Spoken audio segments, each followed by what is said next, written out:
கடந்த இப்போ எந்த மாவட்டத்துக்கு போனாலும் கடந்த ஒரு வாரமா தமிழ்நாடு முழுக்க பயணம் பண்ணி ஒவ்வொரு மாவட்டத்துக்கா போய் அங்க இருக்கக்கூடிய மக்கள்கிட்ட சந்திச்சு, நம்முடைய கழக நிர்வாகிகளை சந்திச்சு, இளைஞருடைய தம்பிமார்களை சந்திச்சு, நம்முடைய உதயசூரியன் சின்னத்துக்கு, நம்முடைய கூட்டணி சின்னத்துக்கு வாக்கு கேட்டு வர எத்தனையோ மாவட்டத்துக்கு போயினாலும் இந்த தஞ்சாவூர் மாவட்டத்துக்கு எப்போ வந்தாலுமே அது எப்பவுமே ஸ்பெஷல் தான்.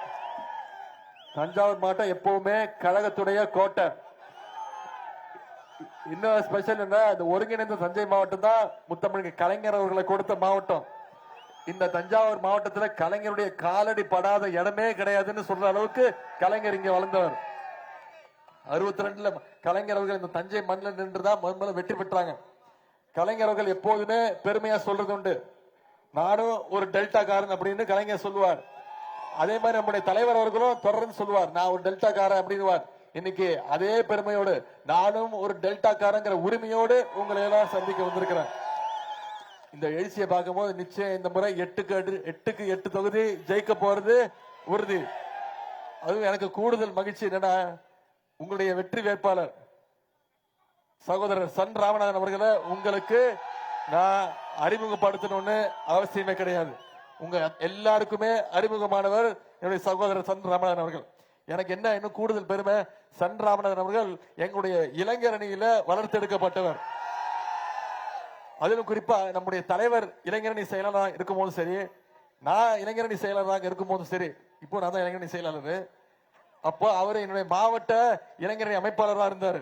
அவருடைய சிறப்பான செயல்பாட்டை பார்த்து, அவருடைய பணிகளை பார்த்து நம்முடைய தலைவர் அவர்கள் தான் அவருக்கு மேயரா பணியாற்றுகின்ற அந்த பொறுப்பை முதல்ல கொடுத்தாரு.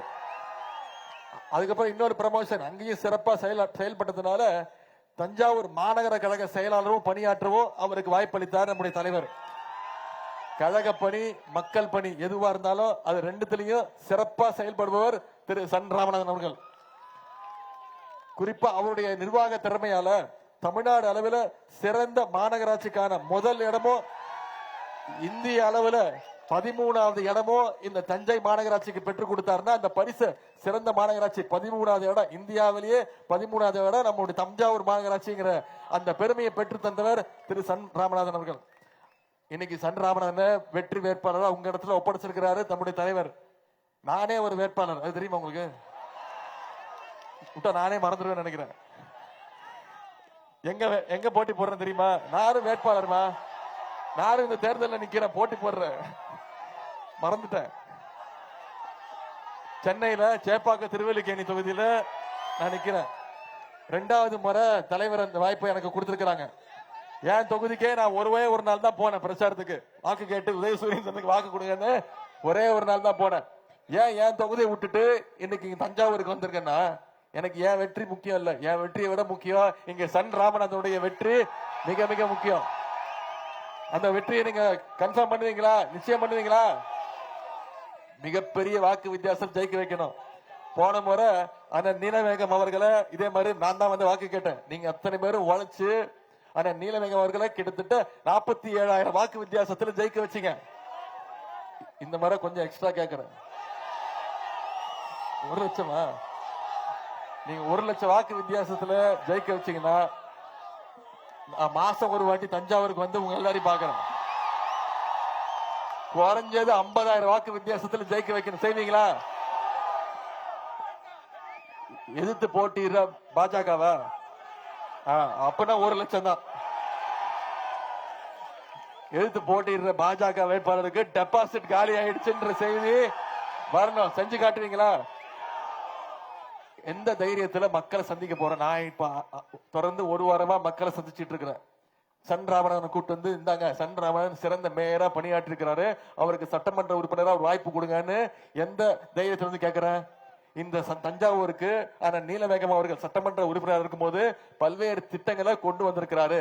நம்முடைய முதலமைச்சர் திராவிட மாடல் அரசு பல்வேறு திட்டங்களை கொடுத்திருக்குங்கிற அந்த தைரியத்தோட உங்களை எல்லாம் சந்திக்க வந்திருக்கிறேன். அந்த உரிமையோட வந்திருக்கிற என்னென்ன திட்டங்கள் கொடுத்திருக்கிறோம்? 192 கோடி ரூபாய் மதிப்பீட்டுல தஞ்சாவூர் மாநகராட்சியில குடிநீர் திட்ட பணிகள் நடைபெற்றிருக்கு. 7 கோடி ரூபாய் மதிப்பீட்டுல தமிழ் பல்கலைக்கழகத்துடைய ராஜராஜ சோழன் அருங்காட்சியகம் அமைக்கும் பணி நம்முடைய அரசு பண்ணி கொடுத்திருக்கு. 30 கோடி ரூபாய் மதிப்பீட்டுல பிள்ளையார்பட்டி ஊராட்சியில இளைஞர்களுக்கு வேலை வாய்ப்பு வருகின்ற புதிய டைட்டில் பூங்கா யார் கொடுத்தது? நம்முடைய திராவிட மாடல் அரசு, உங்களுடைய சட்டமன்ற உறுப்பினர்.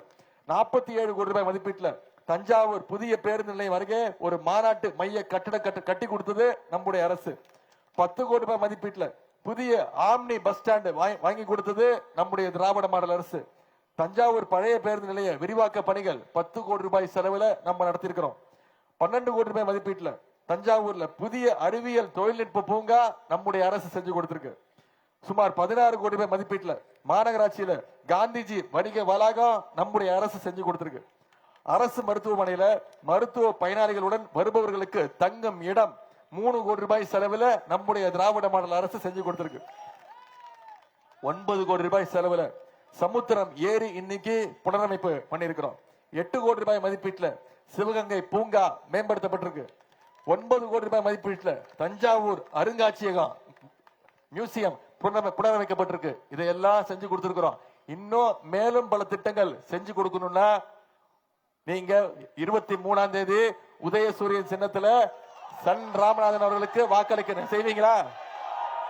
நிச்சயம் செய்வீங்களா?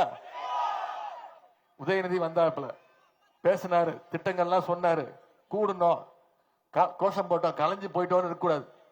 நம்முடைய கைகள்ல இன்னும் 17 நாட்கள் இருக்கு. இந்த 17 நாட்களும் நீங்க தினம் தினம் மக்களை சந்திங்க, ஒவ்வொரு வாக்காளரா சந்திங்க, ஒரு வீடா போங்க, இந்த பிரச்சாரத்தை போய் சேருங்க. உதயசூரியன் சின்னத்துக்கு ஏன் வாக்களிக்கணும், என்னென்ன செஞ்சிருக்கோம், என்னென்ன திட்டங்கள் கொடுத்திருக்கிறோம். விடியல் பயண திட்டம் போன சட்டமன்ற தேர்தல் போது நாம கொடுத்த வாக்குறுதி. நம்முடைய முதலமைச்சரை பொறுப்பேற்றோன்னு அவர் போட்ட முதல் கையெழுத்து மகளிருக்கு கட்டணமில்லா பேருந்து திட்டம், விடியல் பயண திட்டம். ஒவ்வொரு மகளிரும் 900 ரூபாயில இருந்து 1000 ரூபாய் வரைக்கும் மாசம் மாசம் அந்த திட்டத்தின் மூலம் சேமிச்சிருக்கிறாங்க.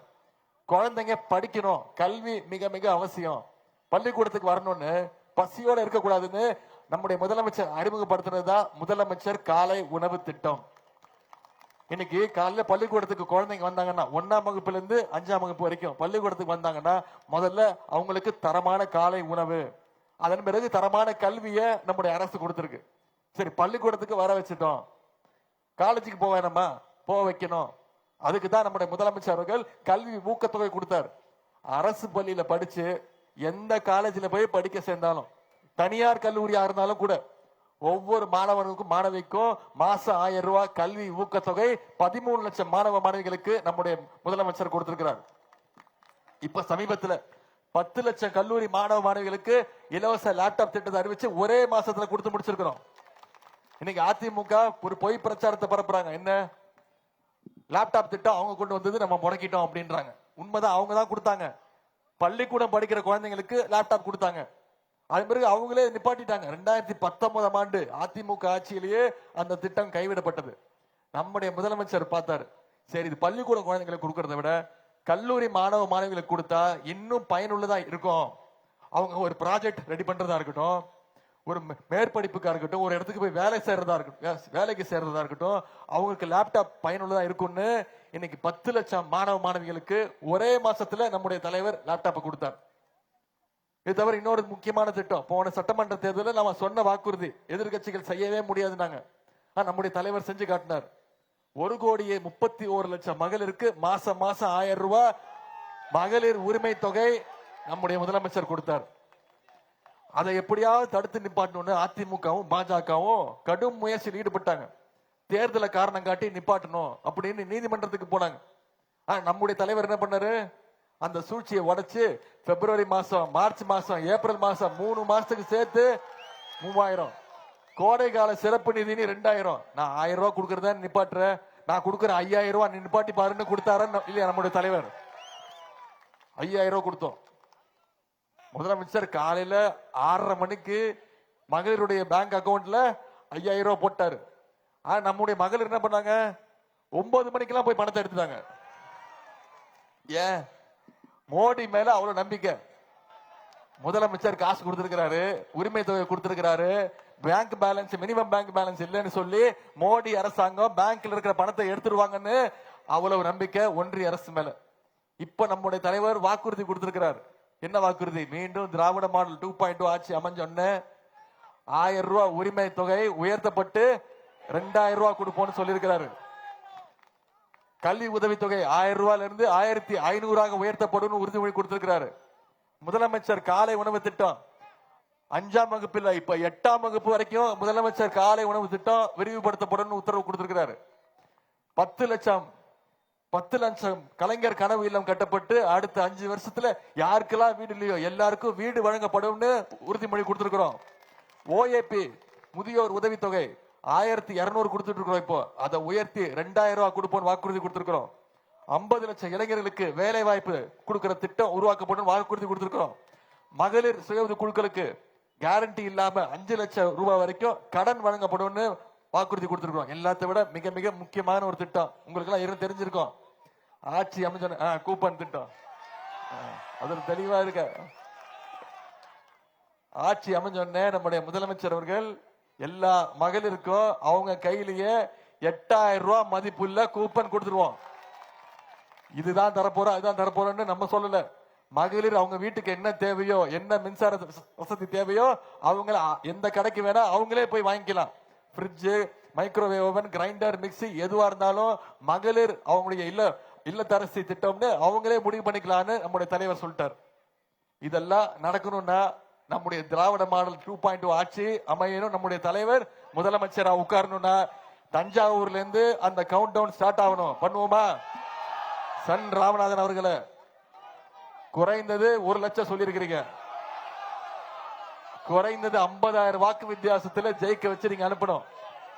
வாக்காளர்களை சந்திச்சு சொல்லுங்க என்னென்ன திட்டங்கள் செஞ்சிருக்கிறோம். நான் இவ்வளவு நேரம் சொன்னேன்ல, இந்த 5 வருஷத்துல என்னென்ன திட்டங்கள் கொடுத்திருக்கிறோம், மீண்டும் ஆட்சிக்கு வந்தா என்னென்ன செய்வோம்னு நான் தெளிவா சொல்லிட்டேன்.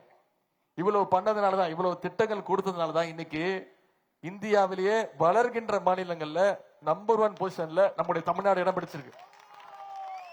டபுள் டிஜிட் growth 11.19% வளர்ச்சியோடு இன்னைக்கு இந்தியாவிலேயே நம்பர் 1 மாநிலமாக நம்முடைய தமிழ்நாடு இடம் பிடிச்சிருக்கு. நாம இவ்வளவு செஞ்சிருக்கிறோம், இவ்வளவு சாதனைகள் பண்ணிருக்கோமே. ஒன்னே ஒண்ணு யோசிச்சு பாருங்க, ஒன்றிய பாஜக அரசு இதுக்கு எதுக்காவது நமக்கு துணை நின்றுக்கா? நமக்கு ஏதாவது திட்டம் கேட்டு கொடுக்கறாங்களா? கொடுக்கல. நமக்கு வர வேண்டிய நிதி வரல. இன்னைக்கு ஒன்றிய கல்வி அமைச்சர் திரு தர்மேந்திர பிரதான் சொல்றாரு 2500 கோடி தமிழ்நாட்டுக்கு தரணும், கொடுக்க மாட்டோம். ஏன்னா அவங்க புதிய கல்விக் கொள்கை ஏத்துக்க மாட்டேங்கிறாங்க அப்படின்ற. புதிய கல்விக் கொள்கை ஏத்துக்கிட்டோம்னா மீண்டும் தமிழ்நாட்டுக்குள்ள மும்மொழி கொள்கை, இந்திய மீண்டும் தமிழ்நாட்டுக்குள்ள திணிக்கிறதுக்கான முயற்சி தான் புதிய கல்விக் கொள்கை.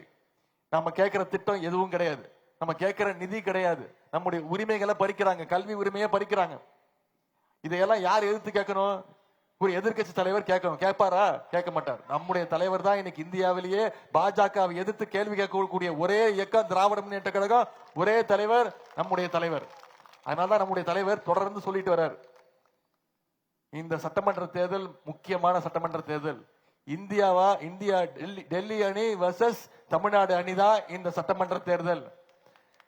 தமிழ்நாடு அணி நாம ஜெயிச்சு காட்டணும், டெல்லி அணியை தோக்கடிக்கணும். டெல்லி அணி நான் சொல்றேன், டெல்லி அணியில யார் யார் இருக்கா சொல்லுங்க.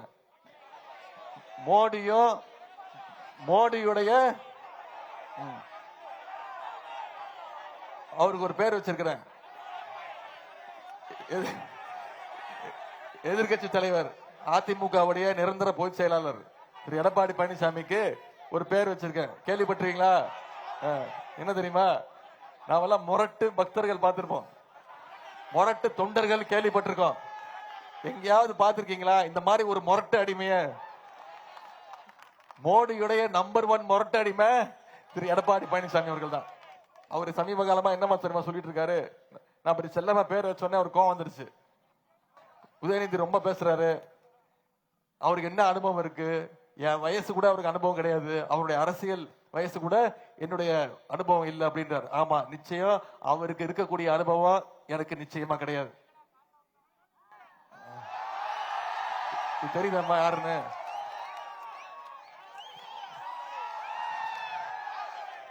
யாருன்னு தெரியுதா? கீழே ஒருத்தர் படுத்திருக்காரு, யாரும் தெரியுதா? கார்பெட் மாதிரி இருக்காரு பாருங்க, அவர் தான் எடப்பாடி பழனிசாமி. இந்த மாதிரி அனுபவம் எனக்கு கிடையாதுமா. பதவிக்காக சுயமரியாதை எடுக்கக்கூடிய அனுபவம் எனக்கு கிடையாது. யார் காலிலும், குறிப்பா சங்கி கூட்டத்துடைய காலில் விடுற அனுபவம் எனக்கு கிடையாது. அந்த அனுபவம் எனக்கு தேவையும் இல்லை. நான் என்னைக்கும் மக்களோட மக்கள் அனுப்பேன். முதல்ல ஜெயலலிதா அம்மா காலு, ஞாபகம் வச்சுக்கோங்கம்மா. முதல்ல ஜெயலலிதா அம்மா காலு, அந்த அம்மா இறந்து போனோன்னு இந்த சசிகலா அம்மா காலு காலை தான் பிடிச்சிட்டு இருக்காரு. சசிகலா அம்மா காலு, அந்த அம்மா ஜெயிலுக்கு போனோன்னு டிடிவி காலு, டிடிவி கால் கொஞ்ச நாள் பிடிச்சிட்டு அவர் காலை வாரி விட்டுட்டு அப்புறம் ஓபிஎஸ் காலு, அவர் இங்க வந்துட்டாரு. இப்போ ஓபிஎஸ் கால் அப்புறம் அதை கழட்டி விட்டுட்டு இப்ப நேரம் டெல்லிக்கு போய் மோடியோட காலை பிடிச்சி தொங்கிட்டு இருக்கிறாரு எடப்பாடி பழனிசாமி அவர்கள். ஊர்ல ஒரு பழமொழி சொல்லுவாங்க, ஜாடிக்கு ஏத்த மூடி மாட்டிருக்குன்னு சொல்லுவாங்க. இன்னைக்கு அதே மாதிரி மோடிக்கு ஏத்த ஒரு அடிமையாக திரு எடப்பாடி பழனிசாமி அவர்கள் மாட்டிருக்கிறாங்க. அவரு இப்போ நீங்க தொலைக்காட்சி எல்லாம் பார்த்துட்டு இருப்பீங்க. திரு எடப்பாடி பழனிசாமி அவர்கள் 2 விரலை காட்டி ஓட்டு கேட்கிறாரு. கரெக்டா? நீங்க எல்லாம் நினைச்சிட்டு இருக்கீங்களா அவரோட கட்சி சின்னத்தை காட்டுறாருன்னு? கிடையாது. அடுத்த வாட்டிக்கு நல்லா கவனிங்க. 10 முறை தோத்துட்டேன், அடுத்து நான் 11வது முறையா தோக்க போறேங்கிறத சிம்பாலிக்கா சொல்லிட்டு இருக்கிறாரு திரு எடப்பாடி பழனிசாமி. அவரை இந்த தேர்தல்ல அடிமை கூட்டத்தை ஓட ஓட விரட்டணும். பாஜகவுக்கு தெரியும் தமிழ்நாட்டுக்குள்ள நுழையிறது கஷ்டம், முடியாது. தமிழ்நாட்டு மக்கள் ரொம்ப தெளிவானவங்கன்னு தெரியும். ஆனா இன்னைக்கு அதிமுகன்ற போர்வையை போத்திக்கிட்டு இன்னைக்கு பாஜக உள்ள நுழைய பாக்குது. தமிழ்நாடு எப்படியாவது கண்ட்ரோல் எடுத்துடணும், அதுக்கான ரிமோட் கண்ட்ரோல் தான் வச்சிருக்காங்க எடப்பாடி பழனிசாமி. அதனால நம்முடைய தலைவர் திருப்பி சொல்றாரு, தமிழ்நாடு என்னைக்குமே டெல்லிக்கு அவுட் ஆஃப் கண்ட்ரோல தான் இருக்கும். நாங்க சுயமரியாதை உள்ள தமிழ்நாடு, என்னைக்கும் எங்களுடைய சுயமரியாதை இழக்க மாட்டோம்னு நம்முடைய தலைவர் தொடர்ந்து சொல்றாரு. எனவே இந்த தேர்தல் மிக மிக முக்கியமான தேர்தல். டெல்லி அணியா தமிழ்நாடு அணியா? தமிழ்நாடு அணி ஜெயிச்சு காட்டுவோமா? உங்களை எல்லாம் அன்போடு கேட்கிறேன், பண்போடு கேட்கிறேன், பாசத்தோடு கேட்கிறேன், உரிமையோடு கேட்கிறேன், உங்கள் வீட்டு பிள்ளையாக இருந்து கேட்கிறேன், இன்னும் பெருமையா சொன்னா தலைவருடைய மகனாக இருந்து கேட்கிறேன், இன்னும் பெருமையா பூரிப்பா சொன்னா கலைஞருடைய பேரனாக இருந்து உதயசூரியன் சின்னத்திற்கு சகோதரர் சன் ராமநாதன் அவர்களுக்கு வாக்களிச்சு மிகப்பெரும் வாரியான வாக்கு வித்தியாசத்துல ஜெயிக்க வைங்க. உங்களுடைய தஞ்சாவூருக்கு என்னென்ன தேவையோ நம்முடைய அரசு திராவிட மாடல் 2.0 அரசு அமைஞ்சோன்னு ஒவ்வொன்றத்தையும் பெற்று தருவதற்கு நான் உங்களுக்கு உறுதிமொழி கொடுக்கிறேன். உங்களுடைய அன்புக்கும் ஆதரவுக்கும் நன்றி. ஆதரிப்பீர். உதயசூரியன், உதயசூரியன், உதயசூரியன்.